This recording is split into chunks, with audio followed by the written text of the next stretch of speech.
નમસ્કાર બાળકો, કેમ છો? તમે બધા એકદમ મજામાં હશો અને તમારી આ વખતની એકદમ યુનિક નવરાત્રી સારી જાતી હશે. ઘરે રહી અને માતાજીની ભક્તિ કરવાનો આ એકદમ બેસ્ટ લાવો હતો અને તમે એને પૂરેપૂરી માણી હશે એવી હું આશા રાખું છું. તો આજે ધોરણ 7 વિષય છે આપણો હિન્દી. આપણને ખ્યાલ છે કે 31 તારીખે આપણું પેપર છે, માટે અત્યારનો આપણો બધો જ સમય આપણે પુનરાવર્તનને આપશું.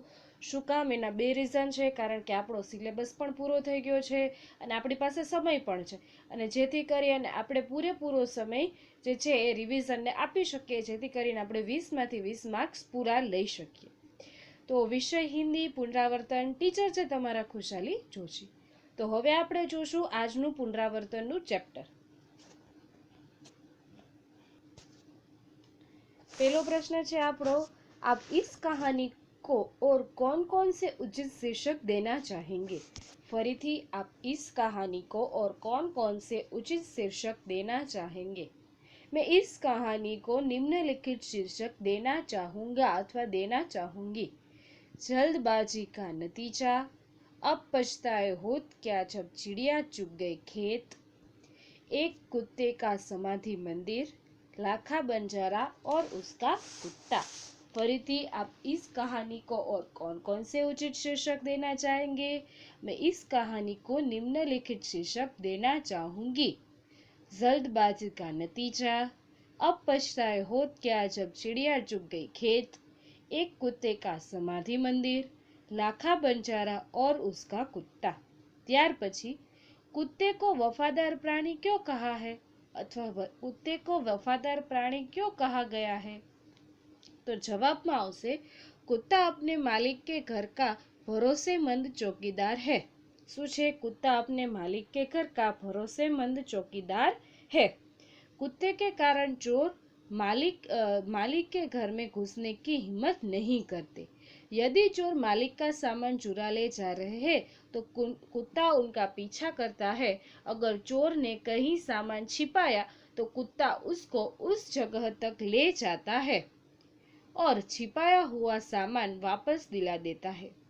मालिक के लिए कुत्ता अपना जीवन की कुर्बानी कर देता है। अपने इन्हीं गुणों के कारण कुत्ते को वफादार प्राणी कहा गया है। अब આપણે સાથે સાથે જ પાકું કરતા જાશું. આપણું પહેલું વાક્ય થશે, कुत्ता अपने मालिक के घर का भरोसेमंद चौकीदार है। बीजू, कुत्ते के कारण चोर मालिक के घर में घुसने की हिम्मत नहीं कर पाते। त्रीजू, यदि मालिक का सामान चुरा ले जा रहे हैं, चोर मालिक का सामान चुरा ले जा रहे हैं तो कुत्ता उनका पीछा करता है। तो પછી પીછો કરીને શું કરે? આપણે વાર્તાની જેમ જ એક યાદ રાખવાનું છે। अगर चोर ने कहीं सामान छिपा दिया तो कुत्ता मालिक को उस जगह तक ले जाता है और छिपाया हुआ सामान वापस दिला देता है। पांचवों वाक्य, मालिक के लिए कुत्ता अपने जीवन की कुर्बानी दे सकता है। छठू और छेलू वाक्य, अपने इन्हीं गुणों के कारण कुत्ते को वफादार प्राणी कहा गया है। जो वीडियो જોઈને પાકું કરશો તો તમારા માટે પાકું કરવું સહેલું બની જશે। સીધી પીડીએફ લખશો તો તમારા માટે હોમવર્ક જ હોમવર્ક રહેશે। પાકું કરવા માટેનો જે આ પ્રયત્ન છે એ તમારા માટે વ્યર્થ રહેશે। એના પછી,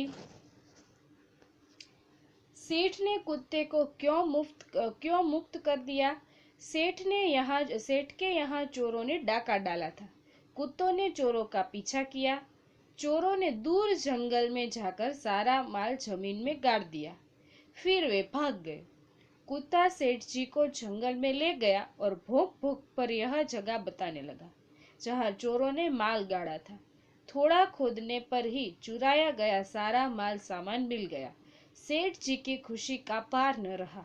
कुत्ते की वफादारी पर मुग्ध होकर सेठ जी ने उसे मुक्त कर दिया। જોઈએ આપણે પોઈન્ટ પ્રમાણે। પહેલો પોઈન્ટ થશે આપણો, सेठ के यहाँ चोरों ने डाका डाला था। बीजो पॉइंट, कुत्ते ने चोरों का पीछा किया। त्रीजो, चोरों ने दूर जंगल में जाकर सारा माल जमीन में गाड़ दिया। चौथो पॉइंट, फिर वे भाग गए। 5वां पॉइंट, कुत्ता सेठ जी को जंगल में ले गया और भौंक भौंक पर वह जगह बताने लगा जहां चोरों ने माल गाड़ा था। 6वां पॉइंट, थोड़ा कूदने पर ही चुराया गया सारा सामान मिल गया। 7वां पॉइंट,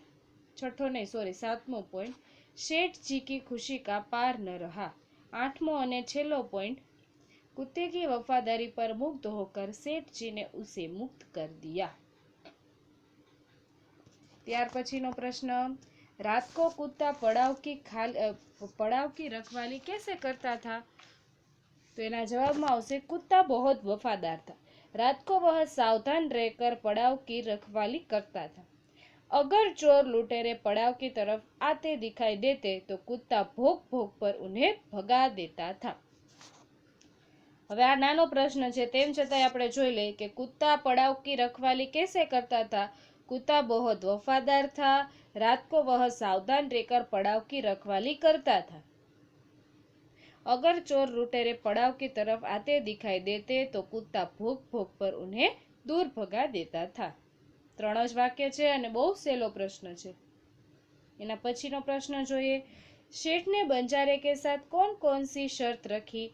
बंजारा सेठ के पास उधार रुपये लेने के लिए गया था, परंतु रुपये के बदले में गिरवी रखने के लिए उसके पास कुछ नहीं था। तब सेठ जी ने बंजारे से कहा कि तुम अपना कुत्ता ही जमानत के रूप में रख दो। जब तुम मेरे सारे पैसे लौटा दोगे तब कुत्ता तुम्हें वापस लौटा दूंगा। इस प्रकार सेठ ने बंजारे के आगे रकम के बदले में कुत्ते को गिरवी रखने की शर्त रखी। पहलेथी આપણે જોશું पॉइंट प्रमाणे बाळको। बंजारा सेठ के पास उधार रुपये लेने के लिए गया था, परंतु रुपयों के बदले में गिरवी रखने के लिए उसके पास कुछ नहीं था। बीजू वाक्य, तब सेठ ने बंजारे से कहा कि तुम अपना कुत्ता ही जमानत के रूप में रख दो। त्रीजू, जब तुम मेरे सारे पैसे लौटा दोगे तब कुत्ता तुम्हें वापस लौटा दूंगा। इस प्रकार सेठ ने बंजारे के आगे रकम के बदले में कुत्ता गिरवी रखने की शर्त रखी। આવી રીતે જો તમે પણ પોઈન્ટ પાડીને પાકું કરતા જાશો તો તમને જલ્દી પાકું થઈ જશે। कुत्ते की वफादारी कहानी से क्या शिक्षा मिलती है? लाखा ने अपने कुत्ते को सेठ को छोड़कर अपने पास आते देखा तो जल्दबाजी में उस पर लाठी का प्रहार कर दिया। उससे कुत्ते की मृत्यु हो गई। इस कहानी से हमें यह शिक्षा मिलती है कि कोई भी काम जल्दबाजी में नहीं करना चाहिए। सोच समझकर ही कोई निर्णय लेना चाहिए। जल्दबाजी में काम करने पर बाद में लाखा बंजारे की तरह पछताना पड़ता है। फरीथी આપણે पॉइंट प्रमाणे જોશું બાળકો।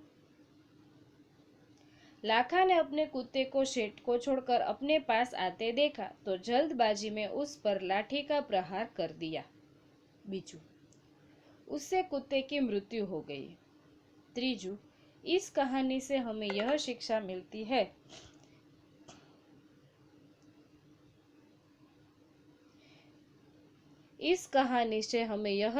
मिलती है कि कोई भी काम जल्दबाजी में नहीं करना चाहिए। सोच समझकर ही कोई निर्णय लेना चाहिए। जल्दबाजी में काम करने के बाद में लाखा बंजारा की तरह पछताना पड़ता है। ત્યાર પછી જોઈએ પાઠ 4 ના વિકલ્પો। मनुष्य स्वयं को क्या समझता है? गुणों की खान। શું છે પ્રશ્ન? मनुष्य खुद को क्या समझता है अथवा स्वयं को क्या समझता है? तो जवाबમાં આવશે गुणों की खान। बस में ड्राइवर के बैठने की जगह को क्या कहते हैं? केबिन। बस में ड्राइवर की बैठने की जगह को क्या कहते हैं? केबिन। मकान मालिक कितने महीने का किराया लेने आया था? 4। मकान मालिक कितने महीने का किराया लेने आया था? 4। बिजली का बिल जमा करने गए सज्जन को पोता कितने वर्ष का था? 8। बिजली का बिल जमा करने गए सज्जन का पोता कितने वर्ष का था? 8। जो लोग आदर्श को अपनाते नहीं उनका अच्छा नहीं होता। उनका खाली जगह अच्छा नहीं होता आचरण। जो लोग आदर्श को अपनाते नहीं उनका खाली जगह अच्छा नहीं होता आचरण। रिक्त स्थानों की पूर्ति कीजिए। ईश्वर ने मनुष्य को कई खाली जगह से संवारा है। तो जवाब में आवशे गुणों। लोगों ने खाली जगह लगाने वाले सज्जन को फूल तोड़ते देखा। जवाब में आवशे तकते, लोगों ने तकती लगाने वाले सज्जन को फूल तोड़ते देखा। बस में खाली जगह करना वर्जित है। जवाब में आवशे धूम्रपान, बस में धूम्रपान करना वर्जित है। कई लोग खाली जगह की बातें करते हैं, उन्हें अपनाते नहीं। जवाब में आवशे आदर्श, कई लोग आदर्श की बातें करते हैं पर उन्हें अपनाते नहीं। तो चालो बाळको, तमने खबर छे के चालू विडियो मने बेटरी लो નું નોટિફિકેશન આવી ગયું હતું। તો આજનો લેક્ચર આપણે અહીંયા સુધી જ રાખીએ। આજે કરાવેલું તમારે બધું રફ નોટમાં એકવાર સારા અક્ષરે મોઢે લખવાનું છે। હિન્દી ઉપરની લીટીને અડાડીને લખવાનું છે। પ્રશ્ન અને જવાબ બંને લખવા જરૂરી છે, ખાલી જવાબ લખવાના નથી। તો હવે મળીશું આના પછીના લેક્ચરમાં। ત્યાં સુધી તમારું ધ્યાન રાખજો। આવજો।